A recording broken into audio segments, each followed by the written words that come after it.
이번 시간은 80문제 11번째 시간입니다. 1번 보실게요. 노년기의 사회적 특성으로 옳은 것은 1. 역할상실, 2. 우울증 감소, 3. 근로소득 증가, 4. 감각기능 향상, 5. 질병 회복력 증가. 몇 번일까요? 1번이죠. 1번. 노인이 되면 직장을 잃는다고 그랬잖아요. 퇴직을 하기 때문에 남자는 남편으로서의 역할이 상실, 여자는 엄마로서의 역할이 상실이 돼요. 그래서 이때 많이 우울증이 증가가 하죠. 역할 상실. 그 다음에 두 번째, 노인 부양 문제를 개선하기 위한 방안으로 옳은 것은 1. 사적 부양에 의존한다. 2. 시설 입소를 우선시한다.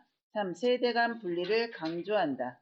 4. 노인 돌봄 정책을 강화한다. 5. 노인 일자리 지원 사업을 축소한다. 정답은 4번이죠. 4번. 노인 돌봄 정책이 강화가 돼요. 노인 부양은 공적 부양하고 사적 부양 두 가지가 있어요. 공적은 국가에서 하는 거고, 사적은 가족이 해야 되는 거죠. 가족. 그래서 사적 부양보다 공적 부양의 비율이 더 높죠. 그래서 장기 요양 보험만 하더라도 100% 본인이 내야 될 거를 국가가 20%, 공단이 60%, 가족이 20%, 요거 시설. 어디가 더 많아요? 국가가 더 많죠. 그래서 공적 부양의 비율이 더 높기 때문에 노인 돌봄 정책이 강화가 된다라고 하면 이게 개선이 되겠죠. 1번은 사적 부양의 의존이 아니라 공적 부양의 의존이고, 시설 입소를 우선시하진 않아요. 그래서 그 독립의 원칙 있죠. 노인을 위한 원칙 중에서 독립의 원칙이 가정에서 오랫동안 살 수 있어야 된다라고 했죠. 그 다음에 3번 노인 장기요양보험 제도에 관한 설명으로 옳은 것은 1. 고용노동부 장관이 관장한다. 1. 보험자는 국민건강보험공단이다. 3. 단기보호는 시설급여에 해당한다. 4. 장기요양 등급은 1등급에서 3등급까지이다. 5. 대상자 가족의 일상생활 지원을 목적으로 한다. 정답은 2번이죠. 이 관장 나오면 뭐라 그랬어요? 뒤집으라 그랬죠, 이거를. 장관으로. 그래서 노인 장기요양보험은 보건복지부 장관이 관장한다. 여기 나왔죠. 노인 장기요양법 제7조 장기요양보험에 장기요양보험 사업은 보건복지부 장관이 관장한다. 장기요양보험의 보험자는 공단이다. 그럼 가입자 누구예요? 가입자는 국민이에요. 국민. 대통령령으로 정하는 국민. 그래서 보험이 가입되어 있어야 된다라고 했죠. 그 다음에 단기보호는 뭐예요?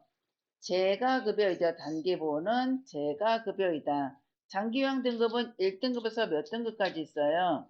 5등급까지죠. 그리고 5번은 대상자 가족의 일상생활 지원을 목적이 아니라 대상자의 일상생활 지원을 목적으로 하는 거예요. 4번 재가 대상자의 일상생활에 필요한 복지용고를 제공하는 급여는 1. 기타 재가급여, 2. 주간보호급여, 3. 방문요양급여, 4. 방문목욕급여, 5. 단기보호급여. 정답은 1번이죠. 1번. 이 복지용구는 재가급여예요. 요양원만 시설급여고 그 이외에는 방문목욕, 방문요양, 주야간보호, 단기보호, 방문목욕 여기에 그 밖의 서비스가 기타 재가급여가 그 밖의 서비스예요. 그래서 요거는 복지용구를 의미를 한다라는 거죠. 5번 노인 장기요양보험의 재원에 관한 설명으로 옳은 것은 1. 비급여 항목은 본인이 전액 부담한다. 2. 복지용구 비용은 본인이 50%를 부담한다. 3. 재가급여 이용 시 본인이 20%를 부담한다. 4. 시설급여 이용 시 본인이 30%를 부담한다. 5번 국가는 보험료 예상 수입액의 40%를 부담한다. 정답은 비급여 항목은 본인이 전액 부담이에요. 비급여는 뭐예요? 비급여 식대 보험이 안 되는 거. 식대 임용비 요거는 비급여예요. 그래서 기초생활수급권자는 본인 부담금이 0%예요. 그렇지만 비급여 항목은 본인이 전액 부담한다. 이걸 기억하시고요. 복지연금은 몇 프로예요? 제가니까 15%, 제가 15%, 시설은 20%, 국가는 보험료 예상 수입액의 몇 프로를 부담한다 그랬어요? 20%예요. 제가든 시설이든 다 20%를 부담해 주는 거예요. 6번 요양보호사가 장기요양 1등급 대상자에게 제공할 수 있는 서비스는 1. 관장을 한다. 2. 작업치료를 한다. 3. 도뇨 처치를 한다. 4. 경구약 복용을 돕는다. 5. 관절운동 범위를 평가한다. 정답은 4번이죠. 경구약 복용. 이것도 그냥 복용이 아니라 간호사의 지시에 의해서 복용을 돕는 거예요. 관장 하면 안 되고 흡인하면 안 되고 작업치료는 작업치료사가 하는 거고요. 도뇨는 소변을 일시적으로 빼는 걸 도뇨라고 그래요. 이건 간호사가 할 거고 관절운동 범위 평가는 누가 해요? 물리치료사가 하겠죠. 그 다음에 7번 요양보호 서비스를 제공할 때 요양보호사의 역할로 옳은 것은 1. 대상자와 의존적 관계를 형성한다.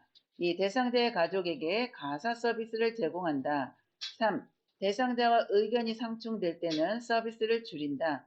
4. 대상자의 신체적 증상과 심리적 변화를 확인한다. 5. 서비스 제공이 편리하도록 대상자의 소지품을 정리한다. 정답은 몇 번이에요? 네, 4번이죠. 다른 거는 다 안 좋은 거예요. 대상자와 의존적 관계 아니에요. 그리고 서비스는 가족에게 하는 게 아니라 대상자한테 제공한 거고, 대상자와 의견이 상충될 때는 서비스를 줄이는 것이 아니라 시설장과 상의를 해야 되는 거죠. 시설장에게 보고한대요. 대상자하고 싸우지 말고 보호자하고도 싸우면 안 되는 거예요. 그래서 대상자의 신체적 증상이나 심리적 변화를 확인을 해서 서비스를 제공을 해야 되겠죠. 네. 다음에 8번 노인학대 사례 중 방임에 해당하는 것은 1. 재산관리 결정을 제한한다. 2. 자존심 상하게 하는 말을 한다. 3. 집 밖으로 나가지 못하게 한다. 4. 친구나 친지와의 연락을 차단한다. 5. 생존에 필요한 생활비 지급을 중단한다. 정답은 3번. 집 밖으로 나가지 못하게 한 방임이에요. 나 3번이라고 했어. 정서적인 학대. 3번. 5번이에요, 5번. 생존에 필요한 생활비 지급을 중단한다. 자, 보실게요. 방임에 대한 내용. 방임의 내용 한번 보실게요. 네. 잘못 말한 거죠? 방만 생각하는 네. 거지만. 거동이 불편한 노인의 의식주 등 일상생활 관련 보호를 제공하지 않는다. 이거는 뭐냐면 심각한 치매가 있는 노인을 혼자 거주하게 해요. 그리고 부적절한 주거 공간, 컨테이너 같은 데 혼자 거주하게 방치한다든지 또 경제적 능력이 없는 노인의 생존을 위한 경제적 보호를 제공하지 않는다. 이거는 뭐냐면 경제적 능력이 없어요, 노인분이. 그런데 기본적인 생존을 위한 생활비를 지원하지 않거나 중단을 해요. 또 의료 관련 욕구가 있는 노인에게 의료적 보호를 제공하지 않는다. 왜냐하면 틀니, 보청기, 돋보기 이런 게 다 고장이 났는데 제공하지 않아요. 그러면 보청기 없으면 어떻게 귀 들리지도 않을 거 아니에요. 그죠? 네, 그래서 또 악취나 욕창, 염증이 있는데 이 대상자에 대한 간병을 소홀히 해요. 그래서 병원에 가려는데 데리고 가지도 않고 또 약을 처방을 받아야 되는데 약도 주지도 않고 이런 거는 다 방임에 해당이 된다라는 거죠. 집 밖으로 못 나가고 친구나 친지와 연락을 하는 거는 정서적인 학대예요. 자, 9번 노인보호 전문기관의 역할로 옳은 것은 1. 학대 피해 노인에게 숙식을 제공한다. 2. 학대 피해 노인에게 취업을 알선한다. 3. 노인학대 행위자를 대상으로 재발 방지 교육을 한다. 4. 노인학대 행위자에 대한 법적 판정을 한다. 5. 노인학대 판정을 위한 의학적 진단을 제공한다. 정답은 네, 3번이에요. 3번. 학대 피해 노인에게 숙식을 제공하는 것은 어디서 해요? 학대 피해 노인 전용 쉼터. 이분들을 위한 전용 아동학대 전용 쉼터 이런 식으로 하듯이 학대 피해 노인만을 위한 전용 쉼터에서 숙식을 제공하고 기본적인 의료비를 제공하는 것은 학대 피해 노인 전용 쉼터예요. 노인보호 전문기관에서는 학대를 받는다고 신고를 하면 개입을 하는 거예요. 그래서 거기에 대한 사례 관리를 하고 노인학대 행위자를 위한 대상으로 하는 재발 방지 교육을 한다. 요거 시험에 잘 나와요. 10번 요양보호사가 산업재해보상보험법에 따라 보상받을 수 있는 경우는 1. 자발적인 퇴사 2. 출산으로 인한 휴직 3. 계약 종료에 따른 퇴사 4. 가구원 실직으로 인한 경제적 빈곤 5. 서비스 제공 중 상해로 인한 입원. 몇 번일까요? 네, 5번이죠. 산재보험은 업무상 재해예요. 업무상 재해. 예, 그래서 서비스를 제공하던 중 상해로 인한 입원이 산재보험에 해당이 되겠죠. 11번 요양보호사가 대상자에게 성희롱을 당했을 때 기관장의 대처 방법은 1. 피해 사실을 묵인한다. 2. 요양보호사의 부주의를 지적한다. 3. 향후 조치 계획을 대상자에게 알린다. 4. 비밀 보장을 위해 대상자의 가족에게 알리지 않는다. 5. 요양보호사에게 서비스를 중단 없이 제공하게 한다. 몇 번이에요? 3번. 네. 향후 조치 계획을 대상자에게 알린다. 그렇죠? 네. 이게 기관장이 대처하는 방법이 있고 본인이 대처하는 방법이 있어요. 본인이 하는 거는 단호하게 이야기한다. 또 기관장에게 보고한다예요. 그런데 이 기관장이 하는 거는 계속 이런 상황이 벌어져요. 그러면 앞으로 어떻게 하겠다. 더 이상의 요양 서비스를 제공할 수 없습니다. 이거는 기관장이 하는 거지 선생님들이 하는 거는 아니에요. 12번 업무 내용을 기록할 때 요양보호사가 지켜야 하는 직업윤리 원칙은 1. 주관적인 의견을 기록한다. 2. 업무 내용을 개인적으로 활용한다. 3. 경과보다는 결과 위주로 기록한다. 4. 서비스 이용 시간을 늘려서 기록한다. 5. 법적 근거로 활용될 수 있음을 인식한다. 정답은 5번이죠. 5번. 이 기록한 내용은 법적 근거로 활용할 수가 있어요. 그래서 정확하게 기록을 해야 되고 선생님들의 이름도 정확하게 사인이 돼 있어야 돼요. 그 1번은 주관적인 의견이 아니라 객관적인 거죠. 객관적. 주관적이라는 거는 요양보호사의 생각이 들어가 있는 거를 주관적인 의견이다 라고 얘기를 해요. 그래서 이거는 누구나가 봐도 똑같이 볼 수 있는 객관적인 의견을 기록을 해야 되고요. 네. 그 다음에 13번 다음 상황에서 직업 윤리를 준수한 요양보호사의 반응이에요. 보호자가 요양보호사가 바뀐 후 엄마의 치매 증상이 더 심해진 것 같아요 라고 얘기했어요. 근데 요양보호사가 1번 제가 보기에는 괜찮은데요. 2. 제가 잘못했다는 말씀인가요? 3. 이전 요양보호사와 비교하지 마세요. 4. 다른 요양보호사로 변경해 드릴게요. 5. 어머님의 상황을 기관장에게 전달할게요. 몇 번이에요? 네, 5번이죠. 여기에 대해서 대응할 필요가 없는 거예요. 뭐가 상처가 더 심해진 것 같아요. 아니면 어머니의 상태가 더 심해진 것 같아요. 그러면 뭐가요? 어제랑 똑같은데요. 이게 아니라 네, 기관장님한테 말씀드릴게요. 이렇게 하면 되는 거예요. 네, 그 다음에 14번 방문 목욕 서비스 제공 중 보호자가 대청소를 부탁할 경우 요양보호사의 대처 방법은 1. 서비스 계약을 파기한다. 2. 추가 서비스 비용을 개별적으로 요구한다. 3. 계획에 없는 서비스는 제공할 수 없다고 설명한다. 4. 시간이 남으면 요구를 들어준다고 말한다. 5. 청소를 하러 온 것이 아니라고 화를 내며 말한다. 정답은 3번이죠. 계획에 없는 서비스는 제공할 수 없습니다. 라고 설명을 해야 돼요.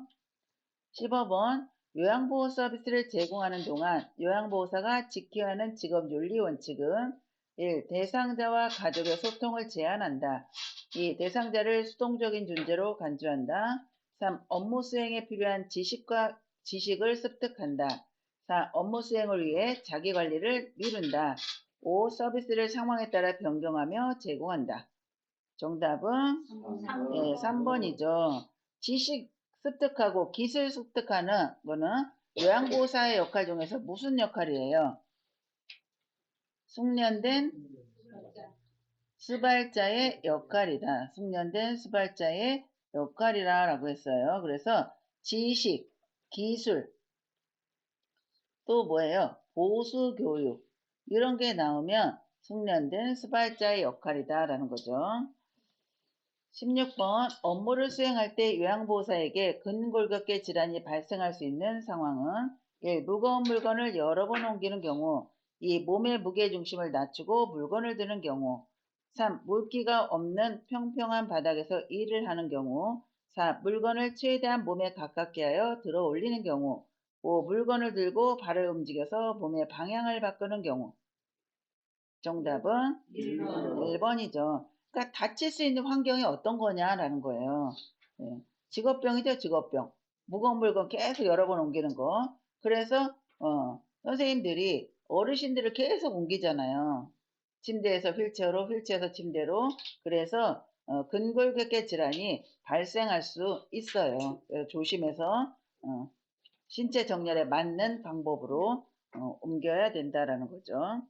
17번 결핵 감염 예방을 위해 요양보호사가 알고 있어야 하는 내용으로 옳은 것은 1. 잠복결핵 대상자는 전염력이 있다. 2. 결핵균은 강한 산이나 알칼리에 약하다. 3. 결핵은 폐에만 침범하는 감염성 질환이다. 4. 결핵은 주로 오염된 음식 섭취로 감염된다. 5. 결핵 대상자가 사용한 침구류는 일광소독한다. 정답은 5번이죠. 결핵균은 햇볕에 약해요. 결핵균은. 잠복결핵 대상자는 전염력이 없어요. 그야말로 잠복해 있는 거예요. 남한테 옮기지를 않아요. 그리고 결핵은 폐에만 침범하는 게 아니라 폐는 호흡기 감염이기 때문에 전염력이 높아서 많은 것 뿐이에요. 그래서 결핵은 신장, 뼈 이런 데도 결핵이 발생을 할 수가 있어요. 근데 이제 폐결핵이 많으니까 하도 폐결핵 이렇게 들어보니까 아 결핵은 폐에만 있는 거구나 이렇게 생각해서 그럴 수 있는데 폐에만 침범하는 감염성 질환은 아니에요. 오염된 음식 섭취로 감염되는 거는 장염이죠. 장염. 18번 노화로 인하여 나타날 수 있는 호흡기계 변화는 1. 폐순환량이 증가한다. 2. 섬모운동이 증가한다. 3. 기관지 내 분비물이 증가한다. 4. 체내 산소량이 증가한다. 5. 폐포의 탄력성이 증가한다. 정답은 3번이죠. 기침 반사가 줄어요. 기침 반사가 줄으니까 기침을 한다는 거는 기관지 내에 있는 분비물을 뱉어내는 그런 역할을 하는데 기침 반사가 줄면 어때요? 기관지 내에 있는 분비물이 밖으로 못 나가니까 가래가 더 많겠죠. 그리고 섬모는 숫자가 줄어요. 섬모 운동이 감소하고 폐 순환량도 감소. 순환량이 감소하니까 체내 산소량도 감소가 되겠죠. 폐포의 탄력성도 감소해요. 좋아지는 거 한 개도 없다. 이렇게 보시면 되겠죠. 19번 설사를 하는 대상자를 돕는 방법은 1. 하재 제공 2. 수분 섭취 권장 3. 고지방 식이 제공 4. 고섬유 식이 제공 5. 복근 강화 운동 실시. 정답은 2번의 수분 섭취 권장이에요. 뭐 때문에 그래요? 설사를 하게 되면 탈수 증상 물변이잖아요. 물. 그래서 물도 빠져나가기 때문에 탈수 증상이 일어나기 때문에 수분 섭취를 권장을 해야 되는 거죠. 그리고 고섬유식이가 아니라 저섬유식이 섬유질이 많은 거를 주면 설사를 해요. 그래서 고섬유식이는 변비인 사람한테 제공을 한다라는 거죠. 20번 천식 대상자가 그림과 같은 흡인용 기관지 확장제를 사용할 때의 순서로 옳은 것은 가. 흡인기의 뚜껑을 열고 흔든다. 나. 흡인기를 입으로 문다. 다. 10초간 숨을 참은 후 천천히 내쉰다. 라. 3에서 5초간 천천히 깊게 숨을 들이쉰다. 마. 입으로 숨을 들이쉬면서 흡인기를 누른다. 자, 일단은 1번은 뚜껑을 열고 흔드는 거는 1번이죠. 2번부터 찾아야 되겠죠. 가나. 마라다. 가나마라다. 이번 마라. 왜 가나다라만 하는데 이 말이 꼬여요? 마라다. 2번. 네, 2번. 자, 보실게요. 1번은 다 똑같아요. 이 흡인기에 뚜껑, 요 까만 거 있죠? 뚜껑을 열고 흔들어요. 여기 액체니까 흔들어요. 그런 다음에 요거를 입으로 이렇게 물어요. 여기 그림 물은 거 있죠? 요렇게 해서 물고 그 다음에 입으로 숨을 들이쉬면서 흡인기를 눌러야 되겠죠? 그쵸? 그 다음에 흡인기 누른 다음에는 숨을 들이쉬어야지 폐로 들어갈 거 아니에요. 그쵸? 네, 그래서 숨을 들이쉬고 그 다음에 숨을 참았다가 천천히 내쉬어야 되겠죠. 들어갔는데 들이마시자마자 내쉬면 약이 밖으로 배출이 될 수가 있잖아요. 그래서 가나 마라 다. 21번 노화에 따른 심혈관계 변화는 1. 심박동수 증가 2. 혈액순환 증가 3. 심근의 탄력성 증가 4. 최대 박출량 감소 5. 하지정맥류 발생 감소. 정답은 4번. 예, 4번에 최대 심박출량이 감소해요. 심혈관계는 나이가 들면 심장 근육의 두께가 어떻게 돼요? 두꺼워져요. 두꺼워진다. 이게 두꺼워지니까 어떻게 돼요? 탄력성은 떨어지고 박출량도 떨어지고 박출량이 떨어지니까 말초까지 가지 못해요. 그래서 손발이 저림 증상이 생기고 심장의 박동수도 떨어지고 혈액순환도 감소하고 그래서 말초까지 천천히 갔다가 또 천천히 오니까 심장으로 돌아오죠. 그러니까 하지정맥류가 발생이 증가가 된다라는 거죠. 22번 관절에 연골이 닳아 뼈가 마찰되어 관절 부위의 통증을 유발하는 질환은 1. 통풍 2. 골다공증 3. 골연화증 4. 고관절 골절 5. 퇴행성 관절염.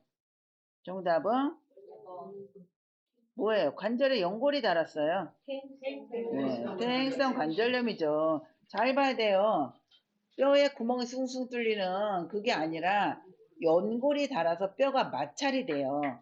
부딪힌단 말이에요. 그러니까 관절부에 통증이 있는 거죠. 그거는 퇴행성 관절염이에요. 퇴행성 관절염.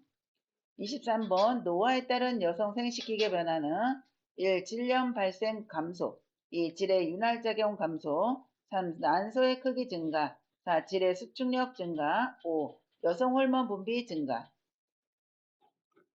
정답은 몇 번일까요? 네, 질의 윤활작용 감소가 되겠죠. 난소 크기는 줄어요. 뭐 애기 날 일 없잖아요. 여성 호르몬도 줄고. 그래서 여성 호르몬이 줄으니까 여자들이 남성화가 되는 거예요. 남성은 남성 호르몬이 줄으니까 좀 왕년에 한가닥 했다가 좀 기가 죽죠. 나이가 들면. 그래서 뭐라 그래요? 여자들이 늙어서 보자 그러잖아요. 늙어서 보자 그러잖아요. 네. 자, 24번 뇌졸중을 의심할 수 있는 전구 증상은 1. 사지에 가려움증이 있다. 2. 가슴이 조이는 흉통이 있다. 3. 새벽에 속쓰림 증상이 있다. 4. 한 개의 물체가 둘로 보인다. 5. 목이 말라서 물을 자주 마신다. 정답은 4번이죠. 이거는 이제 머리에 있는 신경이 있어요. 12쌍의 신경이. 거기에 시신경도 있고 청신경도 있고 후각신경도 있고 여러 가지 많을 거 아니에요. 거기에서 시신경 쪽에 문제가 있다라면 한 개의 물체가 둘로 보일 수 있겠죠. 뇌졸중의 증상이에요. 균형도 못 잡아요. 그래서 어지럽죠. 물건이 두 개로 보이면 어떻게 돼요? 중심 안 잡히겠죠. 어지럽고. 예. 25번 선망이 있는 대상자를 돕는 방법은 1. 가족의 방문 횟수를 줄인다. 이 텔레비전을 크게 틀어놓는다. 3. 주변 환경을 새롭게 바꿔준다. 자, 낮 동안 커튼을 쳐서 빛을 차단한다. 5. 가족 사진과 달력을 대상자 가까이에 둔다. 정답은 네, 5번이죠, 5번. 선망 대상자는 낯선 사람이 오면은 더해요. 그래서 좀 친근감 있는 사람들, 그래서 가족 사진과 달력을 대상자 가까이 두면 되겠죠. 26번 다음 중 수분 섭취를 제한해야 하는 대상자는 1. 웃을 때 요실금이 있는 대상자, 2. 요로 감염으로 빈뇨가 있는 대상자, 3. 요로 결석증으로 혈뇨가 있는 대상자, 4. 혈액투석을 하는 만성 신부전 대상자, 5. 전립선 비대증으로 잔뇨감이 있는 대상자. 정답은 4번이죠. 신부전, 또 신부전,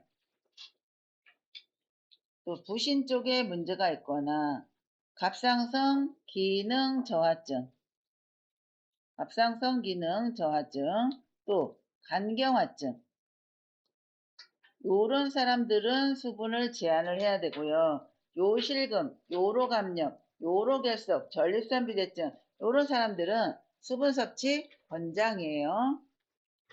27번 노인의 운동관리 방법으로 옳은 것은 1. 고강도 운동으로 시작한다. 2. 빠르게 방향을 전환하는 동작을 반복한다. 3. 운동 중에 휴식 없이 최대 심박수까지 올린다. 4. 안정시 심박동수로 돌아올 때까지 마무리 운동을 한다. 5. 개인의 운동 능력보다 과도한 수준으로 운동을 계획한다. 정답은 4번. 4번이죠. 고강도부터 나오면 틀리는 거예요. 빠르게도 틀리고 어떻게 휴식 없이 최대 심박수까지 올려요. 노인분은. 네, 그래서 개인의 운동 능력에 맞게 운동을 계획을 해야 된다라는 거죠. 그래서 답은 안정시 심박동수로 돌아올 때까지 마무리 운동을 한다. 28번 수면 장애를 호소하는 대상자의 수면을 돕는 방법은 1. 저녁에 과식을 하지 않게 한다. 2. 낮에 졸고 있으면 이불을 펴준다. 3. 잠이 올 때까지 카드놀이를 함께 한다. 4. 잠자리에 들기 전에 와인을 마시게 한다. 5. 대상자가 원하는 시간에 잠자리에 들게 한다. 정답은 몇 번이에요? 네, 저녁에 과식하면 배불러서 잠을 못 자죠. 낮에 졸고 있으면 깨워야죠. 프로그램에 참석한다든지 산책을 가든지. 29번 편마비 대상자의 성생활을 돕는 방법은 1. 알코올을 섭취하게 한다. 2. 완치될 때까지 성생활을 금하게 한다. 3. 성생활을 위해 평상시 운동을 제한한다. 4. 체위 변화에 도움이 되는 기구를 이용하게 한다. 5. 성생활 전에 항고혈압제를 추가로 복용하게 한다. 정답은 4번이죠. 체위가 한쪽이 마비가 있으니까 도움이 되는 기구를 이용하게 하면 되겠죠. 30번 노인에게 약물 중독 위험을 높이는 신체적 변화는 1. 신장의 혈류량 감소, 2. 지방 조직 감소, 3. 간의 대사 기능 증가, 4. 의산 분비 증가, 5. 인지 기능 증가. 정답은 몇 번이에요? 정답 1번이죠. 약물 중독 나오면 신장 아니면 간이 나오면 약물 중독 상태이다라는 거. 신장의 혈류량이 감소하니까 배출이 안 돼요. 그런데 약은 식전, 아침, 점심, 저녁, 취침 이렇게 해서 계속 드시고 있는데 이게 배출이 제대로 안 되면 몸에 쌓이겠죠. 그래서 약물 중독 상태가 된다라는 거죠. 네. 그 다음에 신장, 신장의 혈류량 선생님 약물 중독 나오면 간하고 신장이 나와야 돼요. 아시겠죠? 자, 31번 보실게요. 절주를 돕는 방법으로 옳은 것은 1. 공복에 술을 마시게 한다. 2. 음주 일지를 작성하여 점검하게 한다. 3. 여러 종류의 술을 섞어 마시게 한다. 4. 집안에 잘 보이는 곳에 술을 전시하게 한다. 5. 절주에 대한 결심을 주변 사람에게 알리지 않게 한다. 정답은 2번이에요. 2번. 음주일지를 작성해서 본인이 점검을 하는 거예요. 공복에 술을 마시면 알코올은 위장에서 흡수가 된다고 그랬어요. 예, 여러 술 짬뽕으로 섞어서 마시면 더 취하고 안 좋죠. 집안에 잘 보이는 곳에 술을 전시해 놓으면 술 끊었는데 자꾸 술이 눈에 보여요. 그러면 절주가 안 되겠죠. 그리고 절주에 대한 결심을 했으면 주변 사람에게 알려라 했죠. 네, 정답은 2번이 되고요. 32번.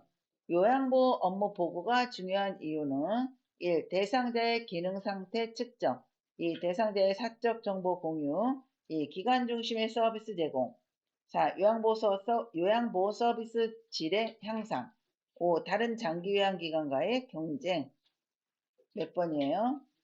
1번. 1번. 1번. 잘 보세요. 4번. 1번에 4번. 4번. 4번이죠. 그래? 요양보호 서비스의 질을 향상시키는 거죠. 우리가 자 1번 보실게요 선생님. 대상자의 기능상태 측정은 물리치료사가 하는 거예요. 또 대상자의 사적 정보 공유하면 안 되겠죠. 개인정보 공유하면 안 돼요. 또 서비스 제공은 기관 중심이 아니라 대상자 중심이에요. 기관이 아니라 대상자 중심이다. 그렇다고 다른 장기요양기관과의 경쟁을 하기 위해서 업무 보고를 하는 것은 아니죠. 그래서 요양보호 서비스의 질 향상을 위해서 업무 보고가 중요하다라는 거죠. 자, 33번 보실게요. 장기요양기관에서 사례회의를 하는 목적은 1. 전문직 간의 직무평가 2. 서비스 횟수와 비용의 결정 3. 대상자의 장기요양 인정조사 4. 서비스 제공 계획의 타당성 검토 5. 가족에게 서비스 제공 계획 설명 정답은 4번. 4번이죠. 이거 시험에 여러 번 나왔었어요. 사례회의는 대상자에 대한 회의예요. 사례회의. 또 하나는 원래 회의라는 게 있어요. 이거는 한 달에 한 번에 하는 회의예요. 이거는 요양보호사를 위한 회의이다. 이렇게 기억을 하시면 돼요. 34번.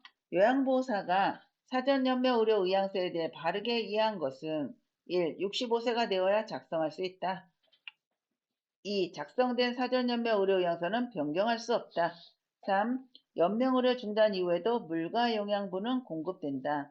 4. 사전연명의료의향서 작성 후 등록하지 않아도 효력이 있다. 5. 연명의료 중단은 의사의 도움을 받아 사망하도록 하는 적극적 안락사와 같다. 정답은 3번이죠. 물과 영양분 주라 그랬어요. 또 뭐라 그러셨어요? 뭘 주라 그랬어요? 산소 공급. 그쵸? 또 하나는 진통제 주라 그랬죠. 진통제. 그래서 작성은 19세 이상이면 본인이 작성을 했어요. 본인이 작성을 해야 돼요. 작성된 사전연명 의료의향서는 변경할 수 있죠. 그리고 철회 없던 걸로 하겠다. 철회도 가능하다라고 했어요. 그래서 여기 등록을 하지 않으면 효력이 없어요. 효력이 없어. 그리고 연명의료 중단은 의사의 도움을 받아 사망하도록 하는 적극적 안락사와 같지는 않아요. 35번 임종한 대상자의 사후 처리 과정을 돕는 방법은 1. 유치도뇨관을 제거한다. 2. 의치는 빼서 보관함에 넣어준다. 3. 눈을 감지 않은 경우 그대로 둔다. 4. 분비물이 배출되도록 옆으로 눕혀준다. 5. 시트는 얼굴을 덮지 않고 어깨까지 덮어준다. 정답은 5번이죠. 이 관 제거, 끼고 있는 관 제거는 의료인이 하는 거예요. 의료인. 그래서 선생님들이 하지 않아요. 의치는 빼서 보관함에 넣어주는 게 아니라 그대로 둬요. 근데 만약에 빠져있는 의치다라고 하면 보호자한테 줘야 되겠죠. 그죠? 눈을 감지 않으면 어떻게 해요? 젖은 꺼즈나 젖은 솜으로 눈을 덮어줘야 되고요. 4번은 왜 틀렸어요? 분비물이 배출되지 않도록 옆으로 눕혀주는 거는 이거는 임종 전에 하는 거예요. 근데 돌아가셨는데 뭐 호흡이랑 무슨 상관이 있다고 가래가 빠지도록 옆으로 눕혀주나요? 이거는 임종 직전에 하는 거예요. 이렇게 가슴에서 돌 구르는 듯한 그런 가래가 끓고 이럴 때는 분비물이 잘 배출되도록 옆으로 돌리는데 지금은 사후 처리예요. 그래서 이거 4번은 틀린 거고 시트는 얼굴을 덮지 않고 어깨까지만 덮어줘요. 어깨까지만. 네. 그래서 보시고 네. 아우 열불나. 열불나. 보실게요. 이제 36번 보실게요. 36번 보실게요. 오른쪽 편마비 대상자의 식사를 돕는 방법은 1. 오른쪽을 밑으로 하여 눕힌다. 2. 왼쪽을 베개나 쿠션으로 맞춰준다. 3. 입안 오른쪽에 음식을 넣어준다. 4. 국을 한 숟가락 먹인 후 밥을 준다. 5. 식후에 찌꺼기가 남기 쉬운 입안 왼쪽을 확인한다. 정답은 몇 번이에요? 1번. 2번 아닌데요? 2번이. 아니면 4번 같기도 하고 2번. 자, 선생님 보세요. 정답은 4번이죠. 맞아. 자, 여기 보세요. 선생님 화면 보세요. 네. 자, 보실게요. 대상자가 이렇게 누워 있어요. 그러면 지금 오른쪽이 마비라 그랬죠. 오른쪽이. 요쪽이 오른쪽이에요. 여기가 왼쪽이고 여기가 오른쪽이에요. 오른쪽이 마비면 대상자는 왼쪽으로 돌아 누워야 되겠죠. 건강한 쪽으로 눕혀야 되니까 여기는 왼쪽이 답이고 오른쪽이 마비니까 이 돌려눕혔는데 다시 제자리로 오면 안 되겠죠. 그래서 베개나 쿠션은 오른쪽이에요. 그리고 오른쪽이 마비인데 밥을 오른쪽에다 넣어주면 되겠나요? 왼쪽으로 넣어야 되는 거예요. 그리고 식후에는 마비가 있는 오른쪽의 입안을 확인을 해야 되겠죠. 왼쪽이 아니라 오른쪽이다라는 거예요. 나머지 다 틀렸어요. 찍어도 4번을 찍어야 되는 거죠. 그럼 국을 한 숟가락 먹이면 어떻게 입안이 촉촉하죠. 그래서 마비가 있는 사람 삼키는 능력이 좀 줄어요. 한쪽이 뭐 혀도 감각이 없고 이러기 때문에 국을 한 숟가락 먹인 후 밥을 주면 삼키기가 수월하다라는 거예요. 이거는 시험에 엄청 잘 나와요. 36번은. 37번 치매 대상자의 식사를 돕는 방법은 1. 휴대전화로 가요 영상을 보여준다. 2. 음식을 부드럽게 조리하여 제공한다. 3. 소금을 이용해 스스로 간을 맞추게 한다. 4. 가벼운 숟가락과 젓가락을 사용하게 한다. 5. 처방된 비타민은 음식에 섞어서 먹게 한다. 네, 정답 보실게요. 몇 번이에요? 2번. 네, 음식을 부드럽게 조리해서 제공을 해야 돼요. 치매 대상자든 아니든 식사를 할 때는 TV 어떻게 알았어요? 끄라고 그랬죠. 끈다. 그리고 소금, 치매 대상자는 소금 이런 거 식탁 위에 소금이나 간장을 놓으면 안 돼요. 왜 그러냐면 나이가 들면 간이 짜져요. 그런데 치매 대상자는 인지 기능이 떨어졌죠. 그런데 본인이 짠맛을 덜 느낀다는 걸 모르고 먹으니까 싱거워요. 그럼 식탁에 있는 간장이나 소금을 계속 넣는다는 거죠. 그래서 스스로 간을 맞추게 하면 안 되고 또 식사하는 걸 잊어버려요. 치매 대상자들. 그래서 숟가락과 젓가락은 무거운 거를 줘야 돼요. 무거운 거. 또 처방된 비타민을 음식에 섞어 먹게 하면 안 되겠죠. 그래서 2번은 음식을 부드럽게 조리하여 제공한다가 답이에요. 38번 많은 알약을 한꺼번에 복용해야 하는 대상자를 돕는 방법은 1. 물에 녹여 마시게 한다. 2. 한꺼번에 갈아서 먹게 한다. 3. 고개를 뒤로 젖혀 한 알씩 먹게 한다. 4. 알약의 개수를 나누어 두세 차례 먹게 한다. 5. 숟가락에 담아 입안 깊숙이 넣어 삼키게 한다. 정답은 4번이죠. 이거 여러 번 나왔어요. 이거는. 그쵸? 이거 꼭 기억하셔야 돼요. 알약은 두세 차례 나누는데 시험에 가루약을 두세 차례 나눠 먹인다도 있어요. 근데 순간에 가루약을 알약이라고 착각해가지고 그걸 체크를 할 수도 있으니까 알약인지 가루약인지를 꼭 구분해서 문제를 맞추셔야 돼요. 39번 양쪽 귀에 통증이 있는 대상자에게 귀약을 점적하는 방법으로 옳은 것은 1. 똑바로 누운 자세에서 투여한다. 2. 약을 냉장고에서 꺼내 바로 투여한다. 3. 귀를 후 하방으로 잡아당긴 후 투여한다. 4. 귀약 투여 후 솜을 이관 내에 꼭 끼워 눌러준다. 5. 한쪽 귀에 약을 넣고 5분간 같은 자세로 있게 한다. 정답은 5번이죠. 귀에 약을 넣게 되면 귓구멍 가운데다 넣는 게 아니라 측면을 따라서 흘러 들어가게 하라 그랬어요. 귀를 속을 닦을 때는 귀 속은 안 닦는 거고 귀 입구만 닦아요. 귀 속의 기지는 어떻게 알았어요? 귀 속의 기지는 의료기관에 가서 제거해야 된다 그랬어요. 그런데 1번은 귀에 약을 넣으려고 그러면 이 환부가 위로 가야지 약을 넣을 거 아니에요. 그쵸? 누운 자세에서가 아니라 약을 넣어야 될 귀를 위로 가게 해서 넣어야 되는 거고요.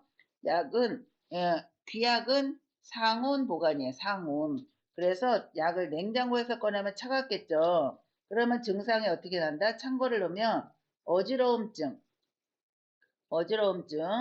오심, 울렁거리는 거예요. 오심은 구토, 이런 증상이 나타나기 때문에 냉장고에 넣는 게 아니고 상온 보관인데 만약에 이 상온 보관인데 겨울철에는 차갑잖아요. 그러면 이 약병을 손으로 좀 잡아서 차가운 기를 없앤 뒤에 넣어야 돼요. 안 그러면 따뜻한 물에 약병 자체를 물에 담가서 차가운 기가 없어진 다음에 귀에 넣어줘야 되고요.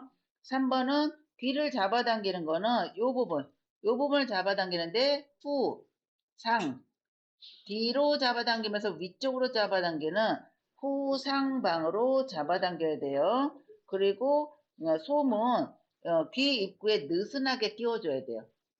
15에서 20분 동안만. 그래서 한쪽 귀에 약을 넣고 5분간 같은 자세를 있고 또 양쪽 귀라 했으니까 반대쪽 귀에 또 약을 넣고 5분간 누워 있으면 돼요. 40번 수액을 맡고 있는 대상자의 주사 부위가 부어오를 때 대처 방법은 1. 주사 바늘을 제거한다. 2. 수액 조절기를 잠근다. 3. 주입 속도를 조절하여 빨리 들어가게 한다. 4. 주사 맞는 팔을 심장보다 낮게 내려준다. 5. 부어오른 부위를 알코올솜으로 눌러준다. 정답은 2번이죠. 2번. 자, 여기 보시면 선생님 요게 조절기예요.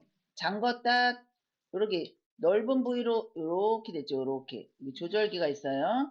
요거는 수액병에 이렇게 꽂혀 있는 데고 여기 한 방울 한 방울 떨어지겠죠. 그죠? 그러면 조절기는 대상자가 만지면 안 되는 거예요. 요양보호사는 이 주사가 뭐 6초에 한 방울씩 떨어진다. 그러면 그때 제대로 속도에 들어가는지만 확인하면 되는 거고 또 옷을 갈아입을 때 이 주사 이 이 세트가 빠지지 않게 이것만 주의를 하면 돼요.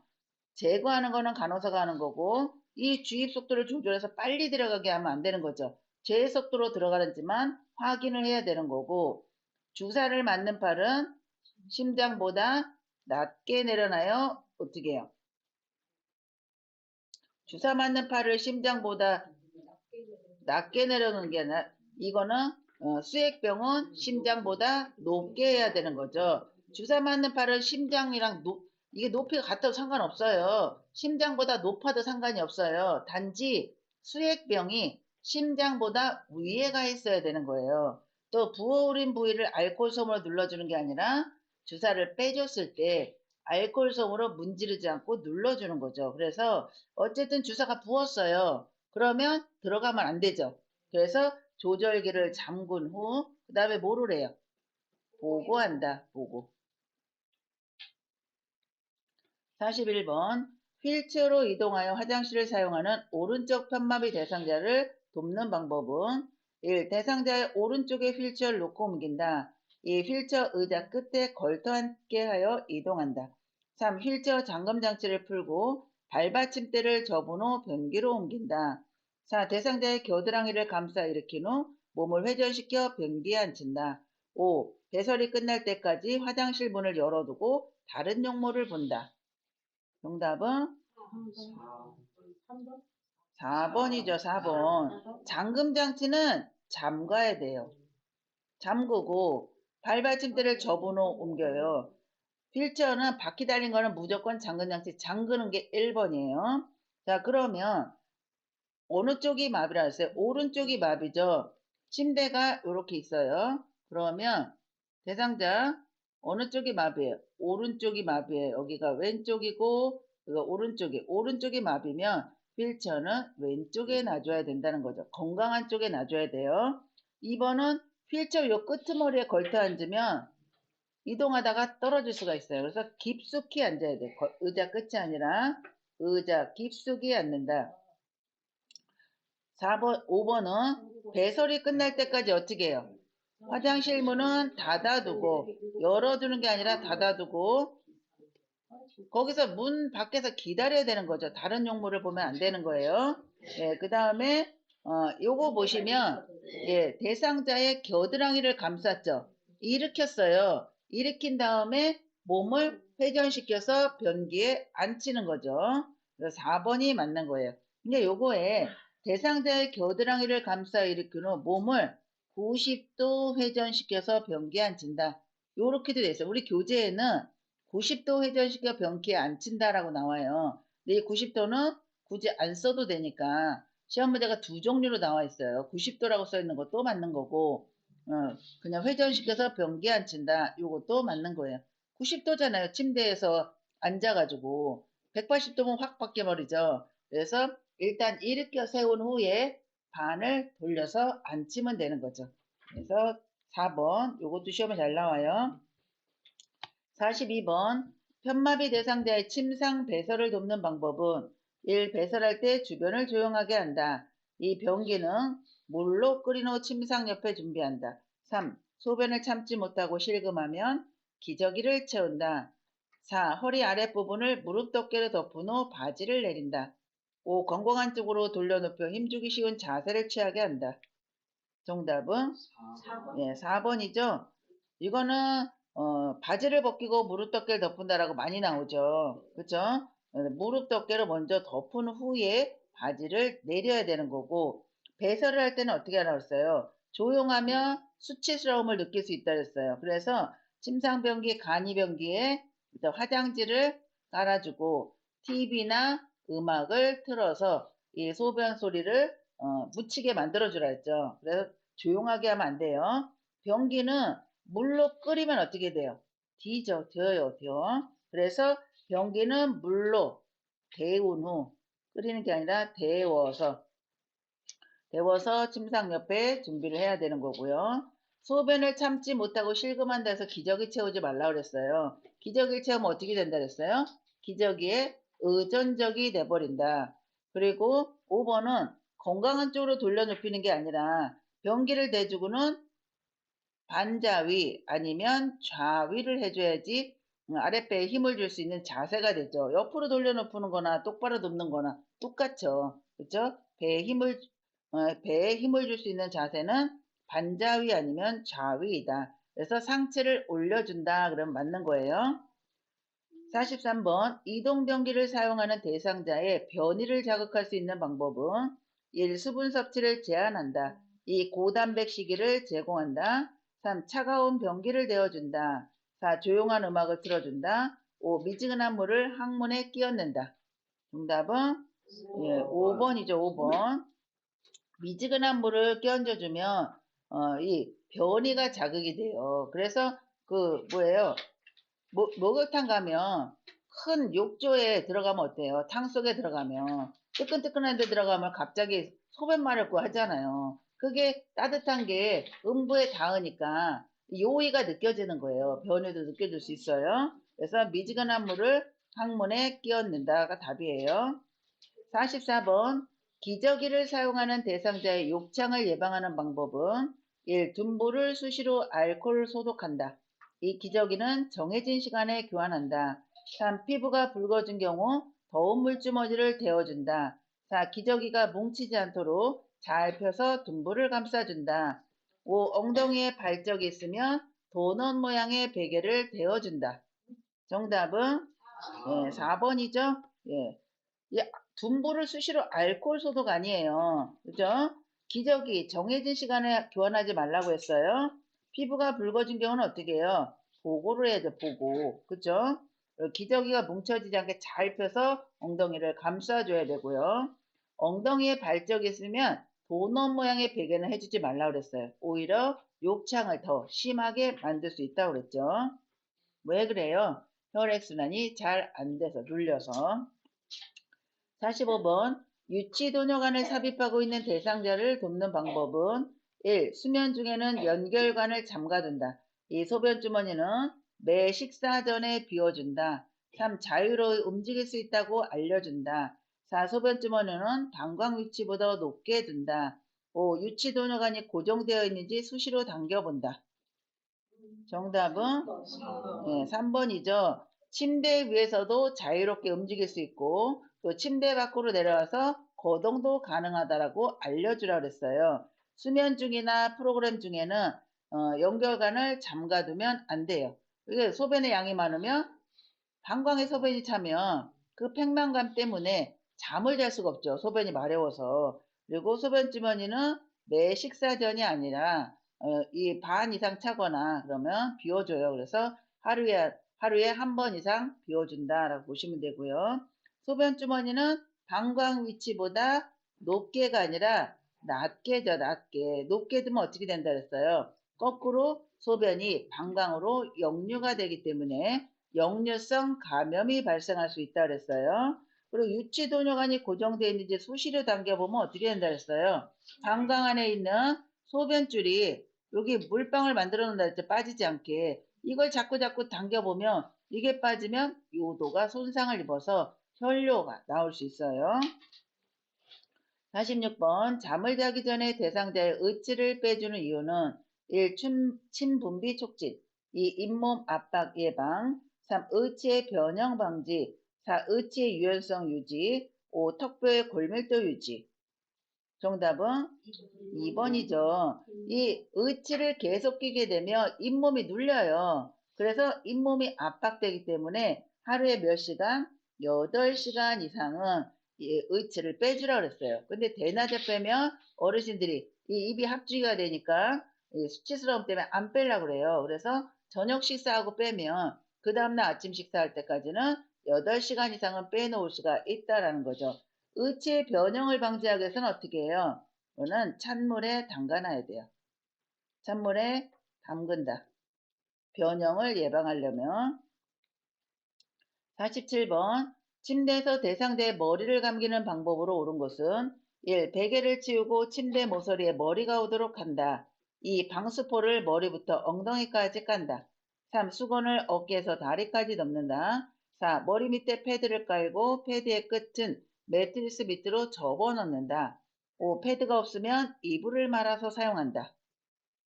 정답은 1번. 예, 1번이죠. 1번. 자, 보실게요. 대상자를 이제 머리를 감기려고 해요. 그런데 이제 많이 나오는 거는 이 머리 대신에 어깨도 나와요. 어깨. 어깨는 아니에요. 침대 모서리에 머리가 이렇게 오게 눕혀요. 이게 머리 감기 쉽게. 방수포는 머리부터 엉덩이가 아니라 어깨 밑에 깔아야지. 요 머리 감을 때 요 윗부분을 보호하는 거죠. 엉덩이는 기저귀 가를 때 엉덩이 까는 거예요. 그래서 방수포를 깔고 이 밑에 수건을 또 깔아요. 그래서 밑에서 위로 덮어주는 가슴에서 어깨에서 가슴까지 덮어주는 거예요. 다리가 아니라 어깨에서 가슴까지 등 밑에 깔렸으니까 그래서 여기 보온을 해주겠죠. 여기 가슴을 덮어주면 또 머리 밑에 패드를 까는데 여기는 물이 좀 고일 수 있는 패드예요. 그 패드의 끝은 어디예요? 양동이. 물을 부어서 물을 부은 다음에 물이 이렇게 흐를 수 있도록 양동이를 대줘야지 이 매트리스 끝이 침대 밑으로 가면 밑에가 한강이 되겠죠. 그죠?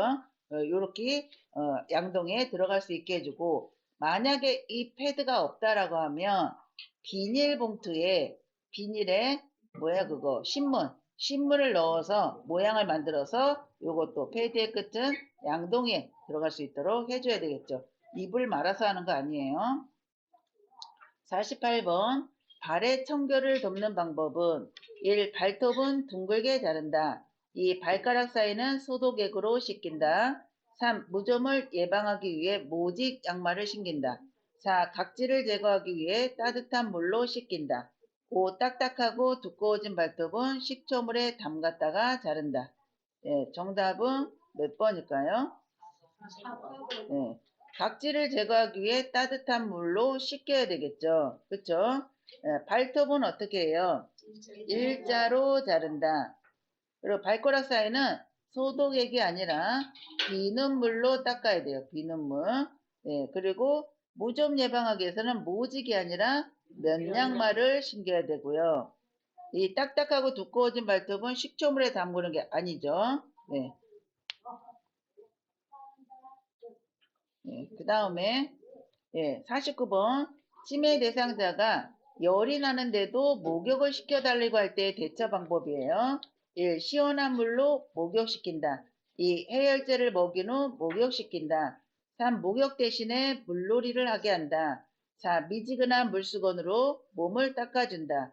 5. 고열의 위험성에 대해 자세히 설명한다. 열이 나는데 목욕을 시켜달라고 그래요. 그럼 어떻게 해야 돼요? 예, 미지근한 물수건으로 몸을 닦아주는 거죠. 그러니까 이제 이런 통목욕, 목욕실에 가서 하는 목욕이 아니라 침상에서 미지근한 물수건으로 몸을 닦아주면 되겠죠. 네. 다음에 50번. 엉덩이를 들 수 없는 대상자의 하의를 갈아입히는 방법으로 옳은 것이에요. 1. 다리를 모아 무릎을 세운 후 벗긴다. 2. 똑바로 누운 상태에서 한꺼번에 벗긴다. 3. 좌우로 체위를 변경하며 한쪽씩 벗긴다. 4. 침상머리를 높여 앉힌 후 입힌다. 5. 한 손으로 대상자의 허리를 지지한 후 입힌다. 이건 누구 환자예요? 엉덩이를 들 수 없어요. 없는지 있는지 이거를 확실하게 머릿속에 넣고 방법을 연구를 해야 되겠죠. 예, 몇 번일까요? 3번. 3번이죠. 그렇죠. 왜 그러냐면 엉덩이를 못 들어요. 이 사람이 어떻게 무릎을 세울 수가 있을까요? 또 똑바로 누운 상태에서 한꺼번에 못 벗겨요. 그러니까 왼쪽 벗기고 오른쪽 벗기고 이렇게 한쪽씩 좌우로 체위를 변경하면서 벗기면 되고요. 네. 그다음에 51번. 발 쪽으로 미끄러져 내려가 있는 오른쪽 편마비 대상자를 침대 위쪽으로 이동시키는 방법으로 옳은 것은 자, 그림을 한번 보고 연구를 해보세요. 어떤 게 맞은지. 3번. 네, 몇 번이에요? 3번. 네, 3번이죠, 3번. 대상자의 이 사람은 딱 보니까 협조가 되는 사람이에요. 협조가 되는 사람은 요양보호사 혼조하고 협조가 안 되는 사람은 2명의 요양보호사가 해야 되는 거예요. 이제 혼자 하고 있죠. 그러면 불편한 쪽에 가서 섰어요. 그리고 대상자의 손은 침대 머리 난간, 그리고 요양보호사는 한 손은 침상면, 한 손은 대퇴 밑에, 그리고 대상자는 무릎을 세웠죠. 그래서 하나, 둘, 셋 하면 대상자는 손으로 당기고 발로 밀고 요양보호사는 대퇴를 위쪽으로 올려줘야 되겠죠. 네. 그 다음에 52번. 그림과 같은 자세로 장시간 누워있을 때 나타날 수 있는 부작용이에요. 요즘 똑바로 누워있는 앙화위라고 그러죠. 똑바로 누워있는. 이때 앙화위 때는 베개를 무릎 밑이랑 발목 밑에 대줘요. 근데 이렇게 베개를 대주니까 장시간 누워있을 때 나타날 수 있는 부작용이 생긴다는 얘기예요. 1번 무릎관절 염증, 2. 엉덩관절 구축, 3. 발목관절 마비, 4. 어깨관절 마모, 5. 허리관절 수축. 몇 번일까요? 2번. 예, 엉덩관절 구축이에요. 또 엉덩이 관절이랑 무릎 관절, 무릎이 이렇게 올라간단 말이에요. 그러니까 이렇게 구부러진 상태에서 굳어버려요. 오랫동안 눕혀놓으면. 그래서 엉덩관절 구축, 또 무릎 관절 구축, 이것도 잘 나와요. 둘이 같이도 나와요. 엉덩관절과 무릎 관절의 굽힘 구축. 이렇게 구부러짐으로써 생기는 굽힘 구축이 생긴다. 이렇게 나와요. 그래서 이렇게 따로따로 나오는 것도 있고 같이도 나오니까 이 엉덩관절, 무릎관절 두 군데에 문제가 생길 수가 있다라는 거죠. 53번. 대상자를 자동차에서 휠체어로 이동시키는 순서로 옳은 것은 가. 대상자 다리를 한쪽씩 자동차 밖으로 내린다. 나. 휠체어를 자동차 평행하게 놓는다. 다. 자동차 안전벨트를 풀어준다. 라. 무릎을 지지하여 휠체어에 앉힌다.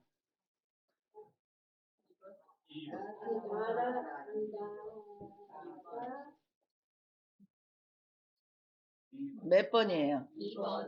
네. 2번이죠, 2번. 자, 보실게요.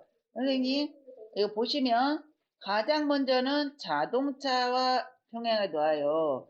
그런데, 이것만 딱 봤을 때 맨 마지막이 뭐예요? 앉힌다. 무릎을 지지하여 휠체어에 앉힌다. 라는 몇 개요? 하나밖에 없죠. 그쵸? 그래서 맨 마지막이 뭐냐? 맨 앞이 뭐냐? 근데 맨 마지막을 내가 아는데 하나밖에 없다. 그러면 그걸 가지고 문제를 읽어보면 되죠. 그래서 1번은 자동차를 세워놓고 휠체어를 트렁크에서 꺼내서 일단은 갖다 놔야 될 거 아니에요. 그 다음에 안전벨트가 묶여있으면 못 내려오니까 안전벨트를 풀고 그 다음에 다리를 한쪽씩 자동차 밖으로 내려요. 그리고 대상자를 일으켜서 무릎을 지지하면서 휠체어에 앉혀야 되겠죠. 그래서 나다가라. 자, 54번 오른쪽 편마비 대상자가 그림과 같이 계단을 올라가고자 할 때 이동 순서로 옳은 것은 1. 왼쪽 다리 지팡이 오른쪽 다리 2. 오른쪽 다리 왼쪽 다리 지팡이 3. 오른쪽 다리 지팡이 왼쪽 다리 4. 지팡이 오른쪽 다리 왼쪽 다리 5. 지팡이 왼쪽 다리 오른쪽 다리 몇 번일까요? 5번이죠? 올라갈 땐 뭐라 그랬어요? 지, 건, 마. 지팡이, 건강한 다리, 마비된 다리. 그런데 어쨌든 올라가든 내려가든 평지든 지팡이가 제일 1번이에요. 그래서 이런 지팡이 문제가 나오면 둘 중에 하나예요. 여기는 볼 것도 없는 거예요. 지팡이 앞에 없는 거는. 그런데 올라가냐, 요거는 올라가는 거. 내려가냐, 평지냐, 요 두 가지는 올라가는 거예요. 반대라고 그랬어요. 그럼 뭐예요? 지, 마, 건이죠. 그러니까 지것만만 외우면 돼요. 올라가는 거는 지것마다. 나머지는 반대다. 이렇게 보시면 돼요. 한 번은 계단, 한 번은 버스, 한 번은 기차. 이렇게 해가지고 교대로 나와요. 근데 기차든 계단이든 버스든 상관하지 말라고 그랬어요. 올라가냐 내려가냐만 생각을 하고 어느 쪽이 불편하냐. 그런데 올라가는 거냐. 아니면 내려가는 거냐. 아니면 평지를 가는 거냐. 이것만 보시면 돼요. 아시겠죠? 55번 외상이 의심되는 대상자를 척추 고정판을 이용하여 이송하는 순서로 옳은 것은 가. 대상자의 몸을 요양보호사 쪽으로 돌린다. 나. 무릎, 손목과 엉덩이 위팔 순으로 고정한다. 다. 척추 고정판을 대상자 바로 옆에 놓는다. 라. 대상자의 밑으로 척추 고정판을 밀어 넣는다. 맨 마지막이 뭐예요? 맨 마지막은 고정. 그러면 3번하고 5번이다 치면 아니 그 다음에는 맨 앞에가 둘이가 틀리잖아요. 다 하고라. 그러면 고정판을 옆에 놓는 게 먼저예요. 밑으로 밀어 넣는 게 먼저예요. 옆에 놓는 게 먼저죠. 그쵸? 그럼 뭐예요? 3번이죠. 자, 다시 보실게요. 대상자가 이렇게 누워 있어요. 그쵸? 그러면 여기다가 척추 고정판을 갖다가 놔요. 머리맡이 아니라 옆이에요. 그리고 대상자를 옆으로 돌려요. 어깨와 엉덩이를 잡고 돌려요. 그러면 이 척추 고정판을 밀어서 놓겠죠. 여기 옆으로 돌린 등 밑에 거기다 놓으면 다시 똑바로 높이면 대상자는 여기 가운데에 눕게 되겠죠. 그래서 요거 설명하는 것도 나와요. 이건 순서지만 그러면 대상자를 척추 고정판 가장자리에 눕힌다 그러면 틀리는 거예요. 가운데 눕혔어요. 그리고 눕힌 다음에 어떻게 했어요? 고정을 해야죠. 고정을 할 때는 아래서부터 위로 묶어요. 그래서 무릎 묶고 차렷하면 손목과 엉덩이 높이 갔죠. 손목과 엉덩이 묶고 그 다음에 위에 팔을 묶는 거예요. 1번, 2번, 3번 요 순서로 이렇게 해서 고정을 하면 되겠죠. 56번 거동이 불편한 대상자의 생활 공간에 안전 손잡이를 설치해야 하는 이유는 1. 근력과 지구력 증진 2. 심장과 폐기능 향상 3. 유연성과 신장성 향상 4. 스트레칭과 유산소 운동 증진 5. 자립성 향상과 신체 균형 유지 정답은 5번이죠. 이건 잡는 거니까 균형 유지죠. 넘어지지 않게. 그래서 5번의 자립성 향상과 신체 균형 유지이다. 57번 대상자의 흡입 물품을 관리하는 방법으로 옳은 것은 흡입 물품은 가래를 뽑는 그 물품을 얘기하는 거예요. 1. 고무 카테터는 흐르는 물에 비벼 세척한다. 2. 흡입병은 1일 3회 이상 멸균 소독한다. 3. 고무 제품은 알코올 솜으로 닦아 말린다. 4. 흡입병의 분비물은 따로 모았다가 버린다. 5. 카테터는 소독액으로 10분간 끓여 소독한다. 정답은 몇 번이에요? 이거 헷갈려. 1번이에요, 1번. 자, 보실게요. 이거는 1번은 무슨 얘기냐면, 카테터라는 거는 가래를 뽑을 때 그 주황색 줄 있어요. 입안에 넣는 거. 입 속에 넣어서 가래 뽑는 거. 그거는 가운데 구멍이 있을 거 아니에요. 그쵸? 그래야 가래가 빨리 나갈 거 아니에요. 구멍이 있어서. 그리고 이거는 닦을 때 수돗물을 틀어요. 그런 다음에 요거 카테터를 대요. 그리고 요거를 비벼서 닦으라고요. 이 카테터 안쪽에 가래가 껴 있을 거 아니에요. 이게 붙어 있는 것도 있을 수 있으니까 흐르는 물이면 여기 쭉 물이 흐를 거 아니에요. 그러면 요거를 이거를 카테터라고 그래요. 줄을. 그래서 흐르는 물에 비벼서 세척을 해요. 그리고 흡인병은 기계가 이렇게 있잖아요. 그러면 병이 여기 있단 말이에요. 병. 이 기계하고 연결돼 가지고 이렇게 해서 환자한테 여기 카테터, 주황색 카테터로 가래를 빼요. 그러면 가래 뺀 게 요로 어떻게 쑥 들어갈 거 아니에요. 통에. 이 통 얘기하는 거예요. 이 통은 1회 이상 버린다예요. 내용물을 버린다. 이거를 통을 멸균 소독하면 어떻게 해요? 소독해 있는 동안에 요거는 없어요. 그러면 가래를 뺄 수 있어요? 없어요? 못 빼죠. 그래서 소독이 아니라 그냥 물로 닦아가지고 도로 껴요. 끼는데 하루에 한 번 이상은 닦으라는 얘기예요. 그리고 고무 제품은 알코올 소분으로 닦는 거 아니에요. 끓여서 말려요. 그늘에서 고무 제품은. 그리고 흡인병의 분비물은 모았다 버리는 게 아니라 하루에 한 번 이상 버려야 되고 카테터는 이렇게 닦았죠. 1번 닦았죠. 그 다음에는 찬물에 담가가지고 15분간 끓여요. 소독액이 아니라 그냥 찬물에 담가서 15분간 끓여서 꺼내서 이런 채반 같은 데 널어서 그늘에 말린다. 이게 답이에요. 그래서 1번이에요, 답은. 58번. 홍수로 인해 수해가 발생했을 때 대처 방법은 1. 가스밸브를 열어 개통 상태를 점검한다. 2. 물이 집안으로 밀려오는 경우 모래주머니로 막는다. 3. 밀려온 물이 집안에서 빠진 직후 전기 차단기를 올린다. 4. 홍수로 밀려온 물에 몸이 젖은 경우 수건으로 닦는다. 5. 집안에 물이 빠지고 나면 라이터를 사용하여 불을 켠다. 정답은 2번이죠. 그 빌라 같은 데 보면 그 지하 주차장 가는데 보면 이렇게 모래주머니 준비해 놓잖아요. 비 많이 오면 막아 놓듯이. 그래서 집 안으로 밀려오는 경우 모래주머니로 막으면 돼요. 네. 다음에 59번. 흡인기를 사용할 때 발생할 수 있는 정전에 대비하는 방법으로 옳은 것은 1. 보조 전원 장치를 마련해 둔다. 2. 연결 코드를 여러 개 준비해 둔다. 3. 콘센트 보호용 커버를 열어둔다. 4. 의료기기용 2핀 플러그를 사용한다. 2. 누전 차단기의 스위치를 고정시켜 둔다. 정답은 보조 전원 장치. 정전이에요, 정전. 정전이에요. 그리고 이 의료기기는 3핀 플러그예요. 2핀이 아니라 3핀 플러그. 보조 전원 장치를 마련해야 돼요. 전기가 나가면 전기를 못 써요. 그러니까 이 흡인기 사용을 못 하잖아요. 그래서 보조 전원 장치를 마련해 둔다가 답이죠. 60번. 치아 손실이 있는 제거 대상자의 식사를 조리하는 방법으로 옳은 것은 치아 손실이 있어요. 1. 감자는 바싹 튀겨 소금을 뿌린다. 2. 문어는 물을 붓고 오랫동안 삶는다. 3. 흰떡은 큼지막하게 썰어 기름에 볶는다. 4. 양배추는 센 불로 익힌 후 약불로 줄여서 찐다. 5. 소고기는 납작하게 점여서 말려 육포로 만든다. 몇 번이에요? 4번이죠. 나머지는 딱딱해서 먹을 수가 없어요. 그쵸? 예. 그래서 양배추 센 불로 익힌 다음에 약불로 졸여서 찌면 부들부들하잖아요. 치아 손실이 있다고 그랬어요. 61번. 재가 대상자의 주거 환경을 쾌적하고 안전하게 관리하는 방법은 1. 국소 난방을 한다. 2. 창가에 화분을 올려놓는다.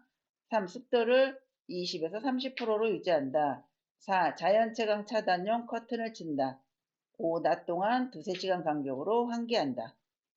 정답은 5번이죠. 환기시키는 거.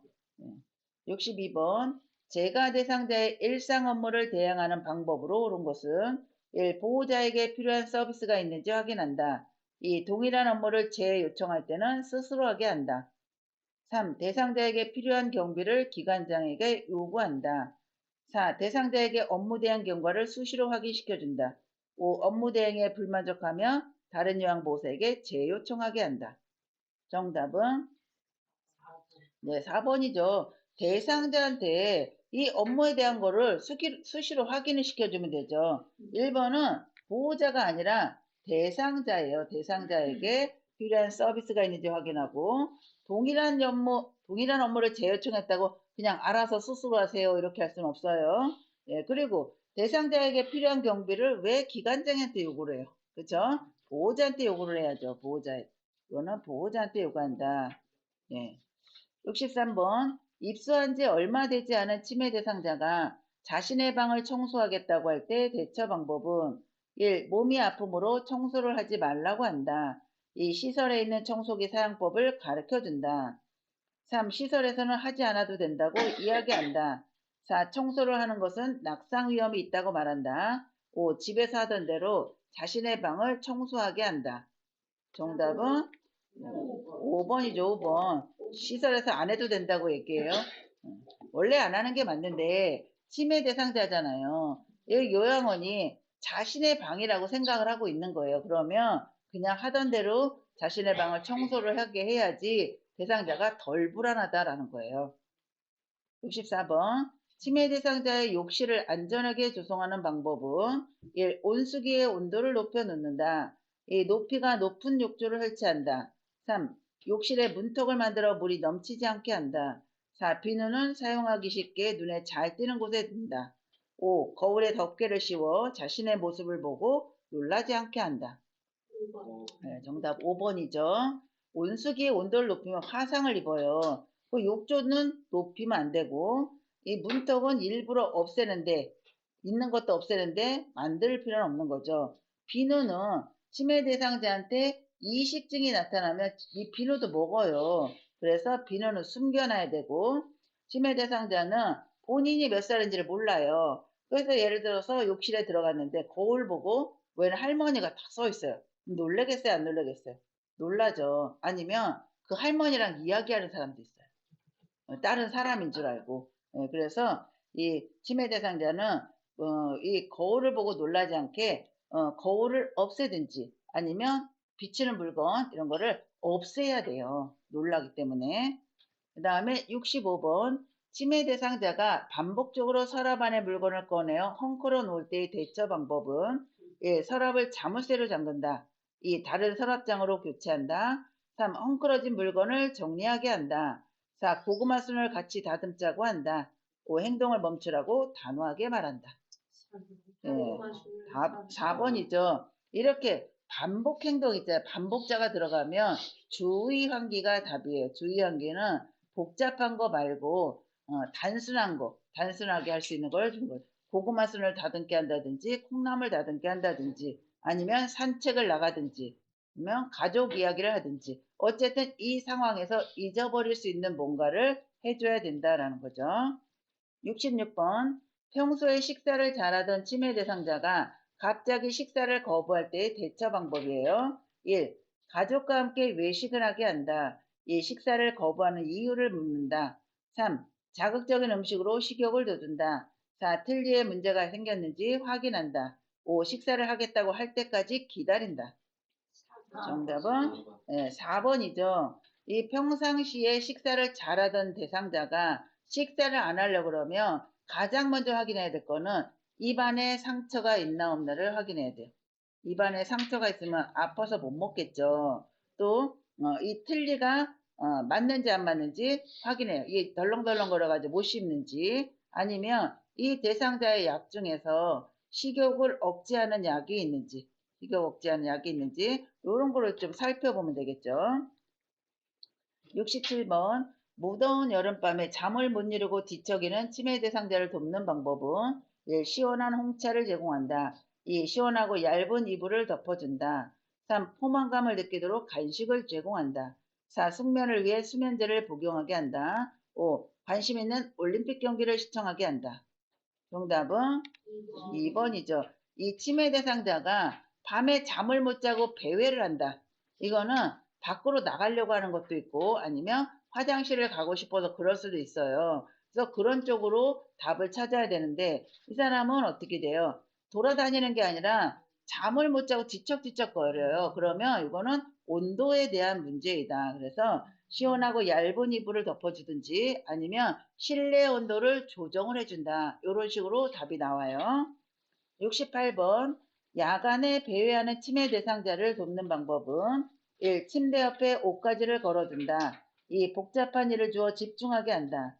3. 집안의 보행로를 따라 걷게 한다. 4. 실내 조명을 어둡게 하여 동선을 줄인다. 5. 창문을 열어 신선한 공기를 마시게 한다. 정답은 3번이에요. 이거를 뭐라고 그래요? 배회 코스. 배회 코스는 실내에다 만들어줘야 돼요.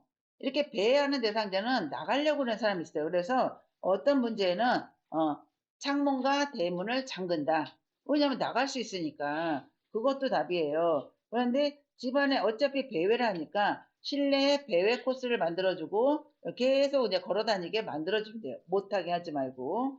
그래서 집안의 보행로를 따라 걷게 한다. 이게 답이에요. 69번 치매 대상자가 자신의 부채가 없어졌다며 찾아다니는 행동을 반복할 때 대처 방법은 1. 부채 대신에 선풍기를 쓰자고 한다. 2. 부채는 처음부터 없었다고 설명한다. 3. 나중에 사줄 테니 기다리라고 말한다. 4. 찾아주겠다며 어떤 부채인지 물어본다. 5. 똑같은 부채를 준비했다가 쉽게 찾을 수 있도록 도와준다. 몇 번이에요? 네, 5번이죠. 그러니까 같은 물건을 계속 반복적으로 잃어버리면 이거 뭐 금부치는 어떻게 할 수가 없잖아요. 그러니까 이런 부채나 뭐 이런 거는 똑같은 걸 준비해 놨다가 찾으면 얼른 찾을 수 있게 도와준다라는 거죠. 70번 제가 치매 대상자가 해질녘만 되면 보따리를 싸서 아들 집으로 가겠다고 할 때의 대처 방법은 1. 애완견과 함께 시간을 보내게 한다. 2. 아들 집 주소를 말해보라고 한다. 3. 밖이 어두워 못 간다고 이해시킨다. 4. 보따리를 보이지 않는 곳에 숨긴다. 5. 아들 집에 어떻게 갈 것인지 물어본다. 정답은 1번이죠. 이건 뭐예요? 해질녘만 되면 문제가 생기는 거는 석양증후군이에요. 석양증후군. 이럴 때는 애완견 문제 잘 나와요. 애완견 아니면 좋아하는 인형을 갖고 있게 한다. 그럼 요거 잘 기억을 하셔요. 71번 치매 대상자의 인지를 자극하기 위한 일기 쓰기 프로그램에 관한 설명으로 옳은 것은 1. 중증 치매 대상자에게 적용한다. 1. 2. 작성한 일기 내용에 대해 대화한다.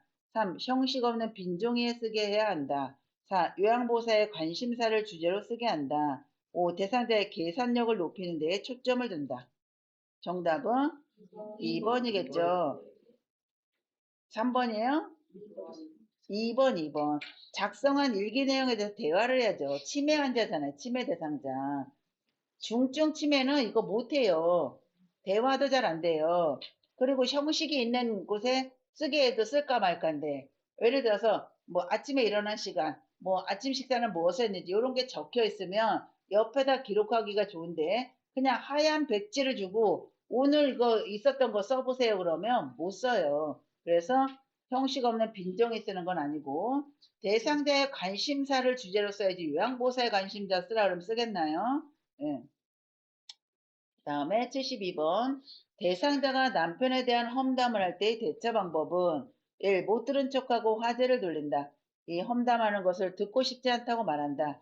3. 남편이 잘못한 것이 맞다라며 맞장구를 친다. 4. 이야기를 들어주되 가족관계에 관여하지 않는다. 5. 스스로 잘못한 일이 없는지 생각해 보라고 말한다. 정답은 4번이죠. 이야기는 들어주되 그 가족의 가족 관계에 대해서는 깊게 관여하지 말라고 나왔죠. 그래서 며느리가 시어머니에 대해서 험담할 때 어떻게 해야 되냐 문제 풀었었죠. 그다음에 73번 며칠째 속옷을 갈아입지 않으려고 하는 대상자에게 나전달법으로 의사소통한 것은 1. 진작에 갈아입었어야 했어요.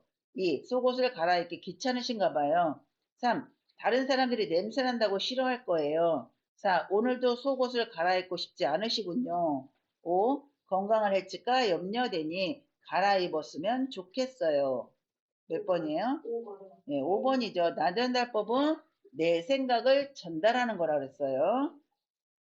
그 다음에 74번 송편 만들기 프로그램에 참여한 치매 대상자가 설명을 이해하지 못하여 머뭇거릴 때 돕는 방법은 1. 대신 만들어준다. 2. 큰 소리로 반복하여 설명한다. 3. 천천히 시범을 보이며 함께 만든다. 4. 스스로 만들 때까지 시간을 두고 기다린다. 5. 다른 대상자와 비교하여 경쟁심을 자극한다. 몇 번이에요? 3번. 3번이죠. 이 송편 만들기 프로그램 했는데 설명을 해도 이해를 못해요. 그럼 어떻게 해요? 이렇게 시범을 보면서 이렇게 만드세요 해서 보고해야죠. 그쵸? 3번. 75번. 다음과 같이 의사소통할 때 도움이 되는 대상자는 대상자의 이름과 존칭을 함께 사용한다.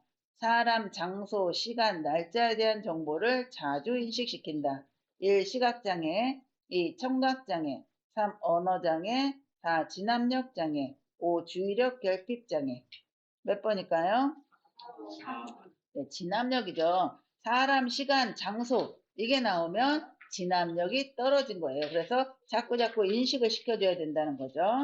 76번 치매 대상자가 짧은 파마머리란 요양보호사만 보면 여보라고 부르며 따라다닐 때 반응으로 옳은 것이에요. 1번 네 여보 부르셨어요? 2번 저를 그렇게 부르면 싫어요. 3번 할머니가 보고 싶은가 봐요. 4번 어르신 증상이 악화되니 걱정되네요. 5번 따라오지 마세요. 저는 할머니가 아니에요. 뭐예요? 몇 번이에요? 3번. 3번이죠. 공감 반응. 할머니가 보고 싶은가 봐요. 이건 공감 반응이에요. 77번 다음 중 가장 먼저 응급처치를 해야 하는 대상자는 1. 설사와 복통을 하는 대상자 2. 운동 직후 혈압이 상승한 대상자 3. 손가락을 베어 출혈이 있는 대상자 4. 발목 염자로 통증을 호소하는 대상자 5. 얼굴에 화상을 입어 호흡이 곤란한 대상자. 정답은 5번이죠. 얼굴에 화상 입은 사람이 응급처치 1순위라고 그랬어요. 왜 그런다 그랬어요? 기도가 화상을 입어서 숨을 못 쉴 수가 있다라는 거죠. 78번 대상자의 왼쪽 발에 출혈이 있을 때 지혈 방법으로 옳은 것은 몇 번일까요? 1번이죠. 이 출혈이 되는 부위는 심장보다 위에 둬야 돼요. 그래야 지혈이 돼요. 심장보다 이렇게 낮게 돼버리면 지혈이 잘 안 돼요. 심장보다 높게 둔다. 79번 심폐소생술을 할 때 가슴을 압박하는 자세로 옳은 것은 몇 번인지 찾아보세요. 1번. 네, 1번이죠. 1번 이렇게 사선으로 이렇게 이거는 안 되는 거예요. 여기는 팔꿈치가 구부러졌어요. 안 돼요. 여기 일자로 돼서 여기 손가락 끝 보이시죠? 손가락 끝 올라가 있어요. 떨어져 있는 거. 이 그림도 가끔 나와요. 80번 심폐소생술을 할 때 자동 심장 충격기를 사용하는 방법으로 옳은 것은 1. 심폐소생술 중 자동 심장 충격기가 도착하면 지체 없이 전원을 켠다. 2번 패드는 대상자의 오른쪽 중간 겨드랑선과 왼쪽 중간 빗장뼈 밑에 붙인다. 3. 심장 리듬 분석 중에는 가슴 압박을 지속한다. 4. 쇼크 버튼을 누르고 1분 후에 다시 가슴 압박을 시작한다. 5번 심장 리듬을 5분마다 자동 분석한다. 정답은 1번이죠. 우리가 심폐소생술을 해요. 그러면 막 누르고 있잖아요. 가슴을 누르고 있는데 기계가 왔어요. 그러면 빨리 멈추고 전원을 켜가서 이 패드를 부착하고 리듬을 분석을 해야 되겠죠. 그래서 이 대상자가 심장이 뛰는지 안 뛰는지를 확인을 해야 되겠죠. 자, 2번 뭐예요? 2번의 패드의 부착 위치는 대상자의 빗장뼈 있지 양쪽으로. 그쵸? 몸 있고 빗장. 그러면 여기가 왼쪽이고 여기가 오른쪽이에요. 그럼 여기 뭐예요 이거? 뼈. 빗장뼈 있죠. 오른쪽 빗장뼈 밑에 왼쪽 겨드랑이 중간. 그래서 선생님들 조수석에서 안전벨트 묶는 그 위치라 그랬죠. 그리고 리듬을 분석할 때는 손을 떼야 돼요.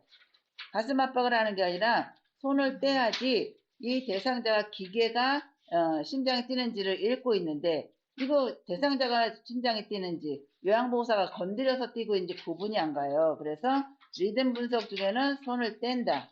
그리고 쇼크 버튼을 눌렀잖아요. 그러면 1분 후에가 아니라 즉시 가슴 압박을 실시를 해요. 얼마 동안?